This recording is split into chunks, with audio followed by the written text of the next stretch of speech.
This is part of a video series I have prepared for weaving a Kilim. You can find all the videos on my website, bofande.com. Up to now, we have added the warps to the loom, added the Heddle stick, and have woven a Kilim as a foundation to start our piece.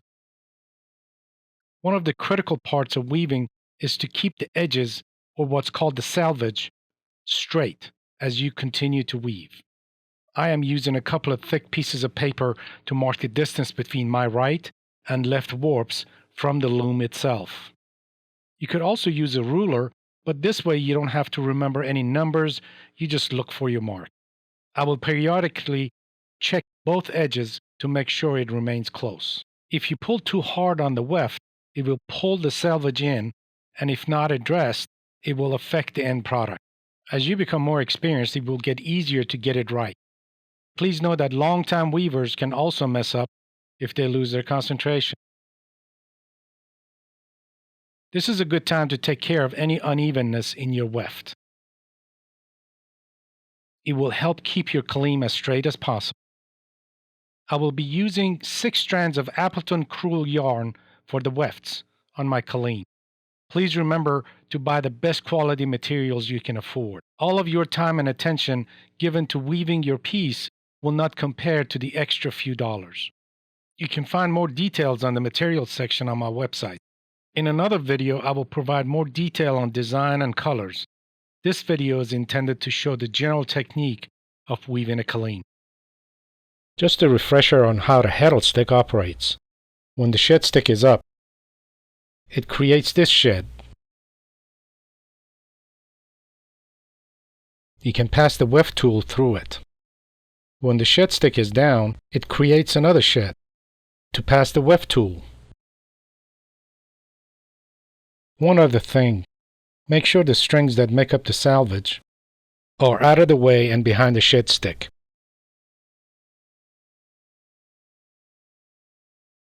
Here's a refresher from another video on how much weft to add while weaving. There is a right amount of weft material which can be added to the warps for it to look right. If you put too much weft material, the piece will be wavy. If you don't put enough weft material, then it will get stiff and not look right. How much weft is good enough is something you need to figure out on your own. You'll know when it looks right. The thickness of your warp and weft material and how far apart the warps are changes what is the right amount of weft. The best way that I have found is to pay attention to the angle which is created by the weft. As you change this angle, you are changing the amount of weft material being added to the warps. Make sure not to pull tightly on the edge, as it will force the piece not to be straight. Start with a 45-degree angle to begin with and see how it does. If there is too much material, then reduce the angle. If there's not enough weft, then increase the angle. Keep experimenting and be patient. Once you figure this out, it'll become natural each time. Again, please be patient. Once you figure out the right angle for your piece, you need to stay consistent as you go across the loom. You can start from the left or right. It is entirely up to you. I'm starting from the right. We'll start by adding a row of wefts. I'm starting by adding a small piece first. The next row will lock it in and make it secure. Make sure the shed stick is either all the way up or down. It really does not matter where you start. Make sure you alternate the Heddle stick each and every time. So if the Heddle stick was down last row, then the next row it will need to be up, and vice versa.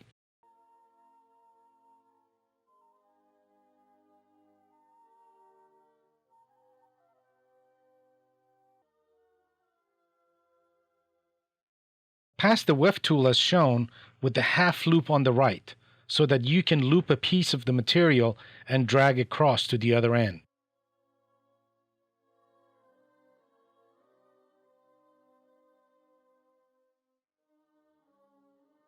Do not pull too tight on the weft material, otherwise it will pull the selvage in and your piece won't look right. You need to periodically check the distance of the selvage and the loom itself. I'm using the comb tool to help settle the weft material. I'm not using much force at all, just enough to tamp the material down. You can even use a large fork.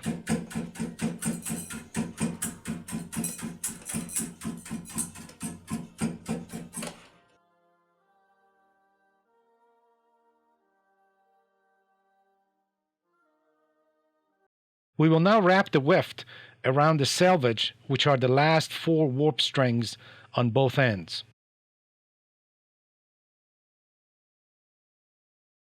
How many times you wrap around will depend on your piece. The idea is to make sure the Kilim and the selvage material stay level.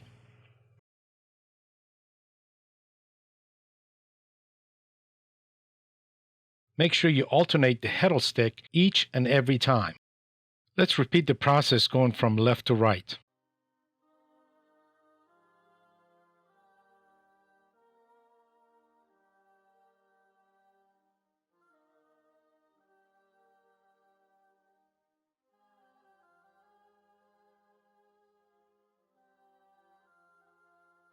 Do not pull too tight on the weft material. Otherwise, it will pull the selvage in and your piece won't look right.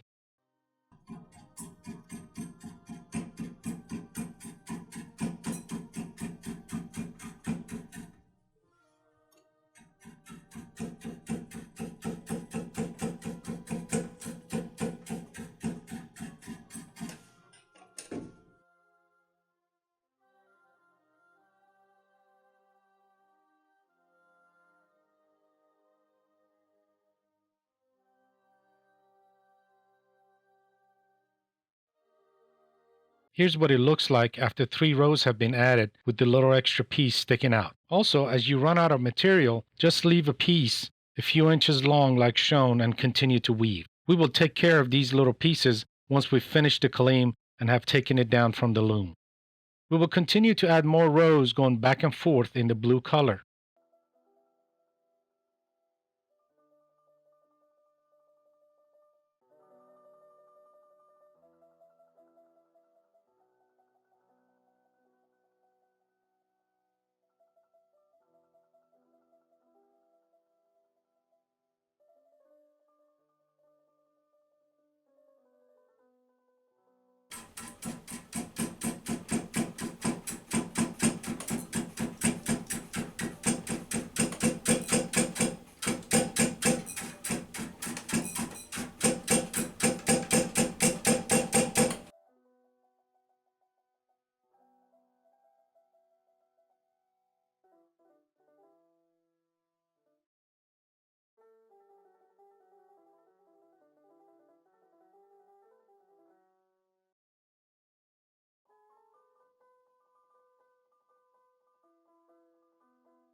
Let's say we wanted to add a new color.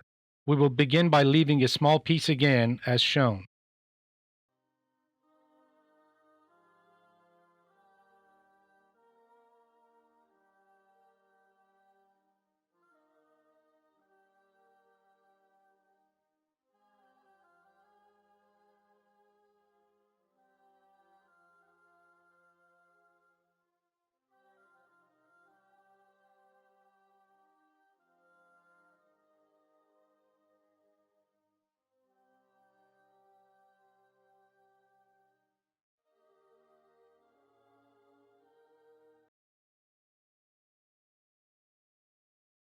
Let's assume our design called for only going partly across before changing colors again.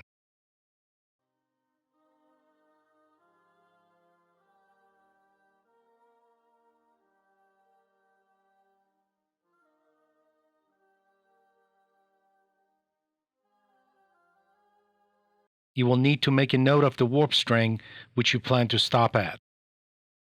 You can use a pencil to mark the string or tie a small piece of wool to make it easy to identify.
This is what it looks like after a few rows have been added.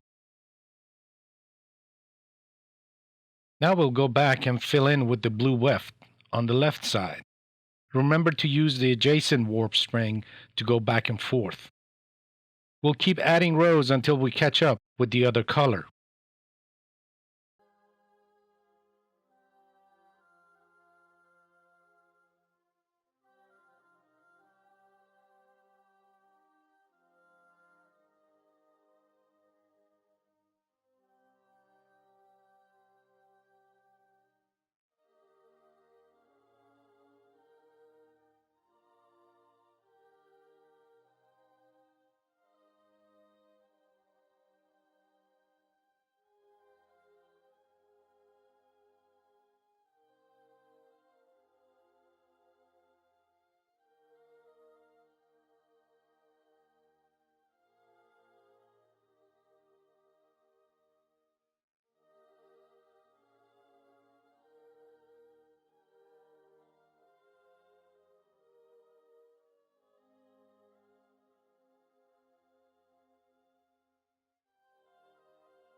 Note that with this style of weaving, it leaves a small slit between the two colors.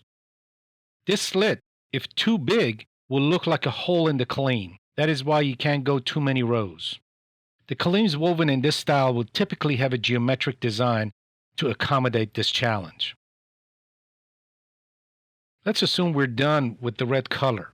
So we'll go all the way across this time with the blue weft.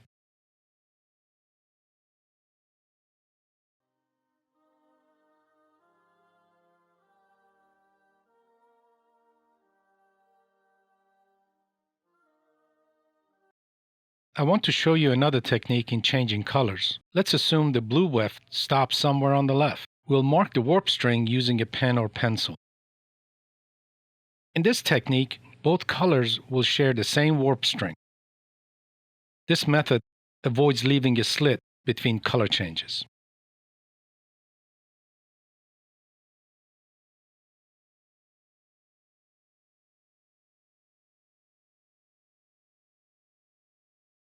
After we've laid one row of the blue weft, we go back and bring in the red. Remember, the blue and red weft will share the same warp string which we marked.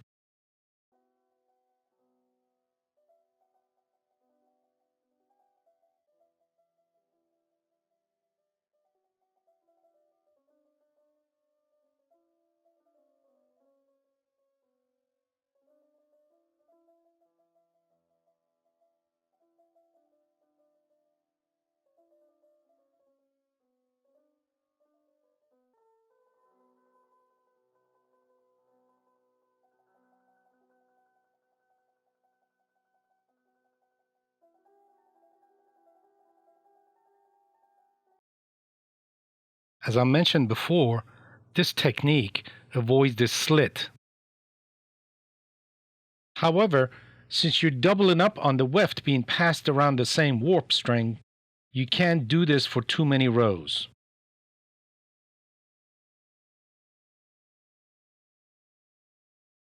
Remember to keep track of the distance between your selvage and the loom. We will continue with adding blue warps to finish this Kilim.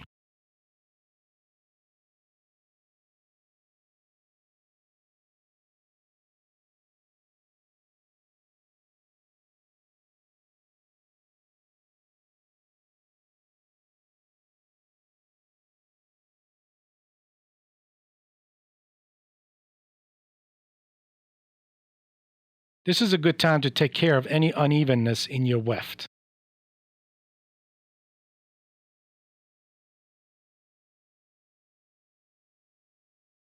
There are many fine books and videos online providing detail on different styles used in weaving a Kilim. I will also add more videos in the future specifically designed to show those techniques. As I have mentioned earlier, the video you're watching now was designed to show the general technique of weaving a Kilim. In the next video, I will show you the finishing process of the Kilim. Good luck, and thank you for watching this video.